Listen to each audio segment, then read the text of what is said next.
Hello, good morning friends. कैसे हो आप सब लोग।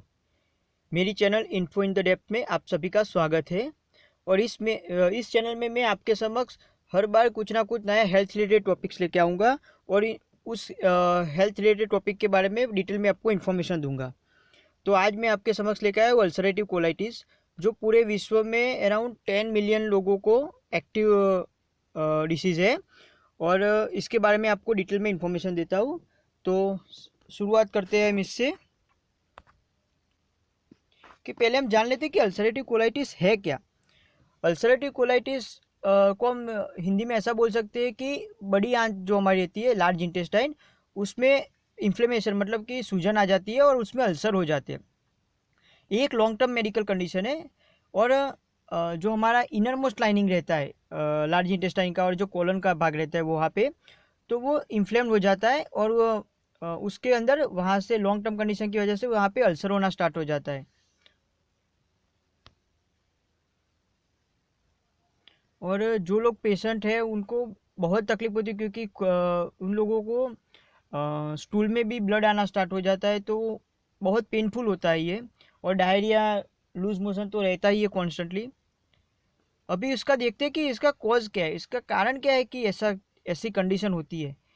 तो दोस्तों, मेडिकल फील्ड में ऐसा है कि इसके बारे में कोई ऐसा पॉसिबल कॉज, ऐसा फिक्स कॉज तो पता नहीं चला है आज पर, अननोन ही है पूरा कॉज। लेकिन कुछ पॉसिबल कॉज है जिसको हम जिसमें हम तीन पॉसिबल कॉज के बारे में डिटेल में चर्चा करेंगे। फर्स्ट है ऑटो इम्यून डिसीज, मतलब कि हमारी बॉडी की इम्यून सिस्टम हमारे पे आक्रमण करे, तो ऑटो इम्यून डिसीज बोलते हैं उसको। जिसमें हमारी इम्यून सिस्टम का डिसफंक्शन हो जाता है, मतलब वो पहचान नहीं पाती कि हमारी बॉडी का पार्ट है या फॉरेन बॉडी के। तो उसकी वजह से वो ऑटो इम्यून डिसीज की वजह से हमारे लार्ज इंटेस्टाइन पे इन्फ्लेमेशन या अल्सर हो सकते हैं। बाद में बोल सकते हैं कि इंटेस्टाइनल इन्फेक्शन, मतलब ऐसा कुछ खाने में आ गए, ऐसी कुछ कंडीशन हुई जिसकी वजह से इन्फेक्शन लगा, तो वो टाइम पे भी हमारे बड़ी आंत में सूजन या तो अल्सर हो सकते हैं। बाद में तीसरा है कि abnormality in the normal gut bacteria, मतलब हमारे बॉडी में ऑलरेडी अच्छे वाले बैक्टीरिया होते ही है, जैसे कि इकोलाई है और अदर कई सारे ऐसे बैक्टीरिया रहते हैं। अगर उसमें कुछ चेंजेस आए या उसमें कुछ ऐसी तकलीफ आई या उसमें कुछ म्यूटेशन आया, तो वो एबनॉर्मलिटी अल्सरेटिव कोलाइटिस कर सकती है। अभी देखते हैं कि सिम्टम्स, अगर अल्सरेटिव कोलाइटिस किसी को हुआ है या नहीं हुआ है तो उसको हम कैसा पहचानेंगे कैसे। तो इसके लिए कुछ सिम्टम्स है, जैसे कि एब्डोमिनल पेन, और स्पेसिफिकली लार्ज इंटेस्टाइन में जो असेंडिंग कोलन रहता है वहाँ पे लेफ्ट साइड पे पोर्शन पे आपको बहुत पेन होता है एब्डोमिनल में। और बाद में डायरिया हो जाता है व्यक्ति को और उसमें ब्लड आना स्टार्ट हो जाता है। कभी कभी क्या है कि ब्लड दिखता नहीं, बहुत कम मात्रा में होता है, बाद में धीरे धीरे ब्लड की मात्रा बढ़ती है, तो ब्लडी डायरिया बोलते हैं उसको। बाद में एनीमिया होता है, क्योंकि क्या है कि ब्लड कॉन्स्टेंटली आपकी बॉडी में से निकल रहा है स्टूल के थ्रू। तो क्या होगा कि धीरे धीरे ब्लड का लेवल आपके अंदर कम होता जाएगा और हीमोग्लोबिन कम होता जाएगा, तो इसकी वजह से आपको एनीमिया हो सकता है। बाद में वेट लॉस, क्योंकि क्या है कि वहाँ पे लार्ज इंटेस्टाइन में जो भी न्यूट्रिएंट्स होते हैं, जो भी विटामिन हो, जो एब्जॉर्ब होने चाहिए, जो पानी एब्जॉर्ब होना चाहिए, जो सब एब्जॉर्ब होना चाहिए एब्जॉर्प्शन, वो नहीं हो पाता वहाँ पे। तो उसकी वजह से आपका जो डेली रिक्वायरमेंट रहती है वो सब कम हो जाती है, डेली रिक्वायरमेंट आपकी नहीं मिल पाती जो ज़रूरी है वो। तो इसकी वजह से आपका वेट लॉस होना स्टार्ट हो जाता है। बाद में रेक्टल टिनेस्मस, मतलब कि एक ऐसी फीलिंग आना कि बार बार आपको टॉयलेट जाना पड़े, बार बार आपको ऐसा लगे कि मुझे अपना बोवेल सिस्टम को इवेक्यूएट करना है। बाद में कुछ डायग्नोस्टिक टेस्ट है जिससे हमें पता चल जाए कि हमें अल्सरेटिव कोलाइटिस है या नहीं।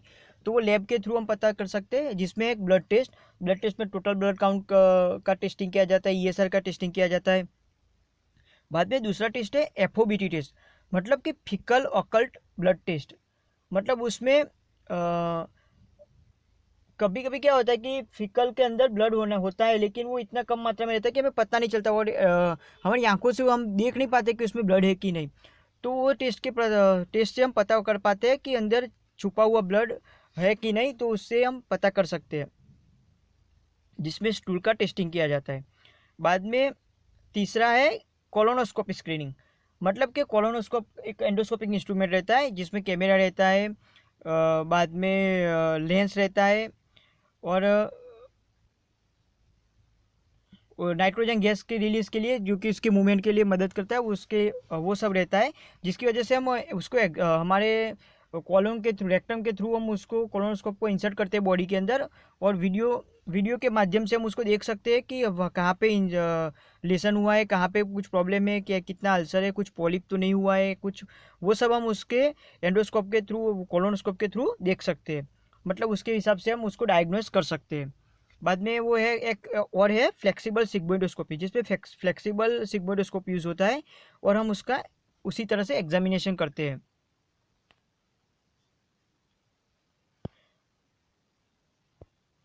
बाद में ट्रीटमेंट पे जाते हैं। तो ट्रीटमेंट में अभी तक ऐसा कोई नॉन क्योर नहीं है अल्सरेटिव कोलाइटिस को जो 100% क्योर कर सके, लेकिन उसको रिमिशन पीरियड में रख सकते हैं, मतलब कि उसका फ्लेयर अप ना हो।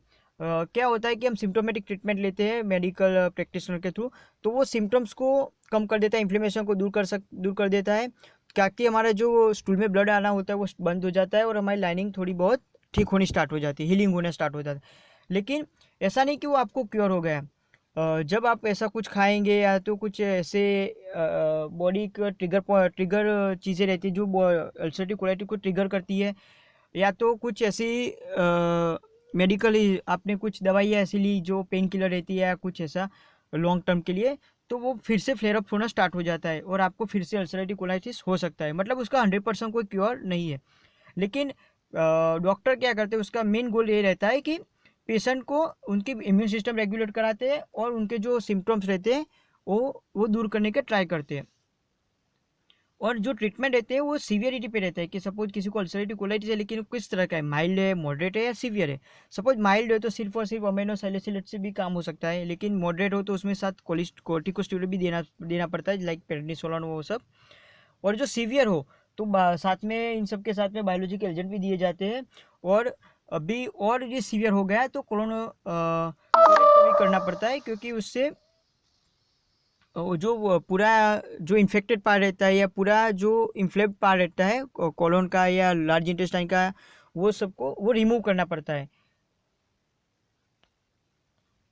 बाद में पेशेंट को होता क्या है कि जब वो पूरा पार्ट इन्फ्लेम्ड हो जाता है, तो हमारी बॉडी में से जो वो पार्ट से जो एब्जॉर्प्शन होता है पानी का, लास्ट में क्या है कि स्मॉल इंटेस्टाइन से लार्ज इंटेस्टाइन में जाता है, तो वो हमारा स्टूल रहता है वो हार्ड होना स्टार्ट होता है, क्योंकि उसमें से वाटर वो ऑटोमेटिकली एब्जॉर्ब हो जाता है, जो मिनरल रहते हैं वो एब्जॉर्ब हो जाते हैं, जो जरूरी रिक्वायरमेंट होती है बॉडी में न्यूट्रिएंट्स की, वो सब ऑटोमेटिकली एब्जॉर्ब होना स्टार्ट होता है।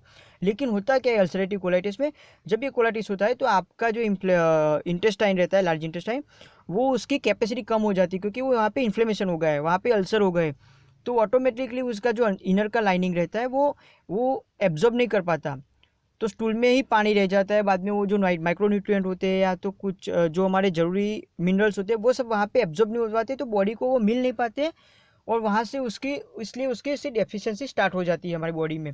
इसके लिए वो सब ना हो तो मेडिकल में उसके साथ जो भी ट्रीटमेंट चाहती है उसके साथ फेरस एंड मल्टीविटामिन दिए जाते हैं, ताकि वो कमी को हम पूरा कर सके। बाद में दोस्तों मैं अभी ये बताता हूँ कि इसका मेडिकल से हम उसको सिम्टम्स तो रिलीव कर सकते हैं, या तो लॉन्ग टर्म के लिए उसको रिमिशन पीरियड में रख सकते हैं।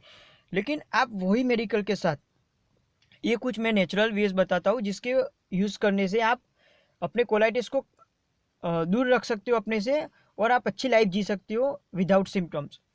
तो पहला है कि wake up early in the morning and drink warm water. ये इसलिए बोल रहा हूँ क्योंकि जब हम जल्दी उठते हैं तो हमारी जो त्रिदोषा रहता है उसमें कफ का सुबह सुबह प्रभुत्व ज़्यादा रहता है, तो उसकी वजह से हमारे स्टूल में डिफिकेशन करने में बहुत इजी होता है। और वार्म वाटर लेते हो आप, वार्म वाटर गर्म पानी लेते हो, तो उसकी वजह से आपकी बॉडी को एक्टिवेशन मिल जाता है, और अच्छे पानी को इजीली पानी हमारे जो अंदर के गैस्ट्रिक लाइनिंग है उसको एक्टिवेट करता है, और अच्छा काम उसको मूवमेंट में लिए अच्छा रहता है। बाद में उठने के बाद वो अपनी रोजिंदी क्रिया के बाद आप प्राणायाम कर सकते हैं, जैसे अनुलोम विलोम एंड कपालभाति, जिसकी वजह से आपके बॉडी को अच्छा ऑक्सीजन मिल जाएगा। और आपका योग करने से योग के बारे में आपने सुना ही होगा कि योग हर एक मेडिकल एलिमेंट के लिए बहुत फायदेकारक रहता है। तो यहाँ पे आप अनुलोम विलोम एंड कपालभाति कर सकते हैं, जिस और आपको ये स्टेप धीरे धीरे करने हैं, एक साथ ऐसे नहीं कि चलो अनुलोम विलोम स्टार्ट कर दिया तो 1 घंटे कर दो। धीरे धीरे करो, 5 मिनट करो, 10 मिनट करो, धीरे धीरे उसको बढ़ाओ, ताकि आप आराम से आप धीरे धीरे अपनी बॉडी को सेट कर सको। बाद में आप लाइट एक्सरसाइज स्टार्ट करो, एकदम से ऐसे नहीं कि चलो आज से स्टार्ट कर दिया और हैवी एक्सरसाइज स्टार्ट कर दिया, क्योंकि क्या है कि एक्सरसाइज हैवी एक्सरसाइज करने से हमारी जो एब्डोमिनल मसल्स रहते हैं वहाँ पे वो थोड़ा बहुत स्ट्रेचिंग आता है, तो वो ना हो इसलिए आप लाइट एक्सरसाइज स्टार्ट करें, धीरे धीरे उसको बढ़ाते चले जाए।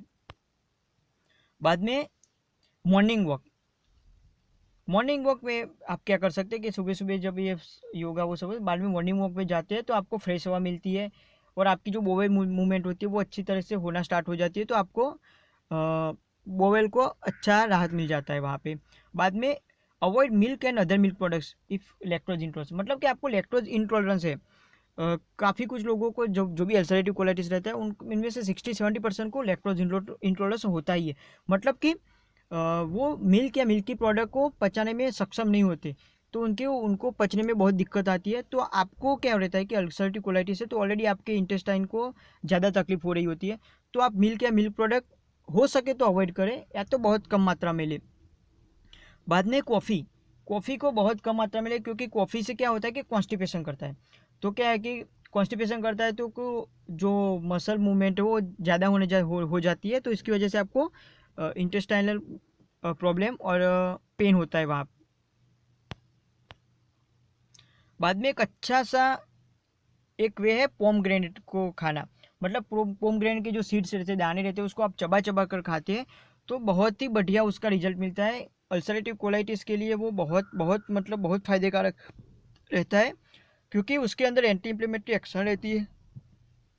बाद में वो कॉलोन टिश्यू को रिपेयर करने की भी क्षमता उसमें रहती है, और उसमें बहुत सारी मात्रा में एंटीऑक्सीडेंट रहते हैं, जो हमारे बॉडी में से जो फ्री रेडिकल ऐसे या तो ऐसे कुछ तत्व रहते हैं जो हमारे बॉडी के लिए हार्मफुल रहते हैं या तो मेटाबॉलाइट रहते हैं जो हार्मफुल रहते हैं, उसको रिमूव करने में मदद करता है और हमारे इंटेस्टाइन को बहुत स्मूथ तरीके से काम कराता है।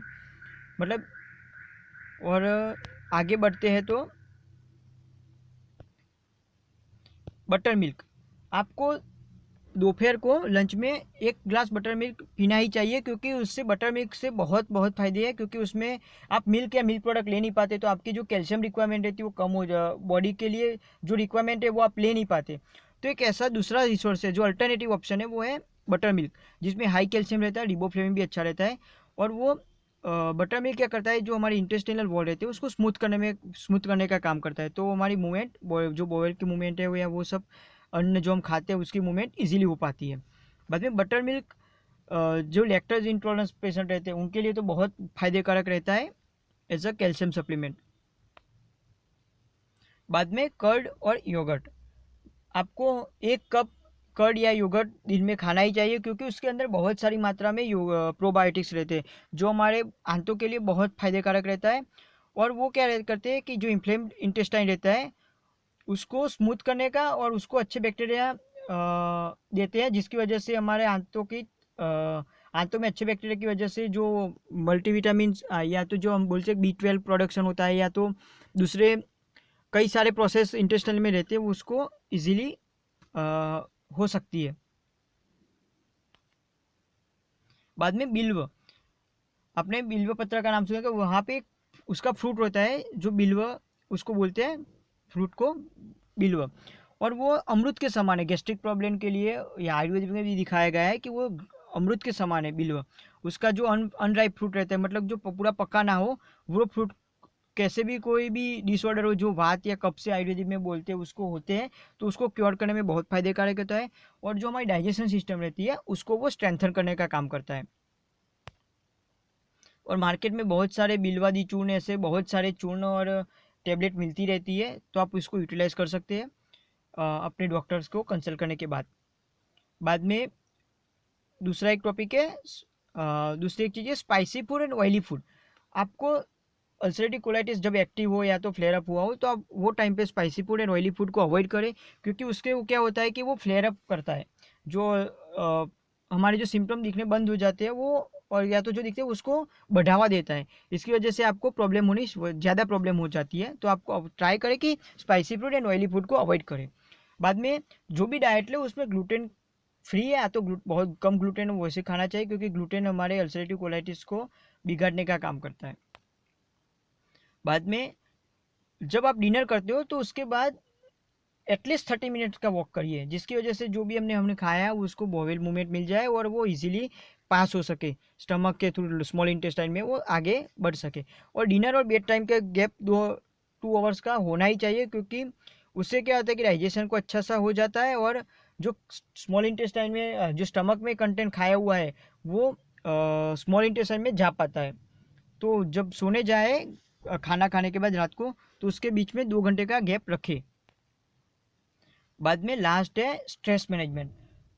आज की लाइफ में ऐसे लग रहा है कि स्ट्रेस हमारा पार्ट हो गया है लाइफस्टाइल का, क्योंकि हर जगह जहाँ पे देखो कुछ ना कुछ काम का टेंशन, ऑफिस का टेंशन, कुछ ना कुछ टेंशन रहता है। तो वो ट्राई करो कि उसको मैनेज कर सको, स्ट्रेस को मैनेज करो, क्योंकि स्ट्रेस के होता क्या कि डायरेक्ट उसको कोई अल्सरेटिव कोलाइटिस पे डायरेक्ट कोई इफेक्ट नहीं, लेकिन स्ट्रेस से क्या होता है कि सिंपैथेटिक नर्वस सिस्टम रहती है हमारी बॉडी में, वो एक्टिवेट हो जाती है और वो ट्रिगर कर सकती है हमारे अल्सरेटिव कोलाइटिस को सिम्टम्स को। और स्ट्रेस जो उसकी वजह से जो ट्रिगर किया उसकी वजह से फ्लेयर अप होता है और हमारे अल्सरेटिव कोलाइटिस एक्टिव कंडीशन में आ जाता है। और severe chronic stress can increase the inflammation. बस आज के दिन में सिर्फ इतना ही। आपको मेरा टॉपिक कैसा लगा, उसमें आपको इन्फॉर्मेशन कैसी मिली, आप उसमें कमेंट जरूर कीजिए। और मेरी channel info in the depth को ज़रूर सब्सक्राइब कीजिए, जिससे आपको और ऐसे सारे इन्फॉर्मेटिव वीडियो आपको मिलते रहे और आप ऐसे मेरे वीडियो का आनंद उठाते रहे। Thank you very much.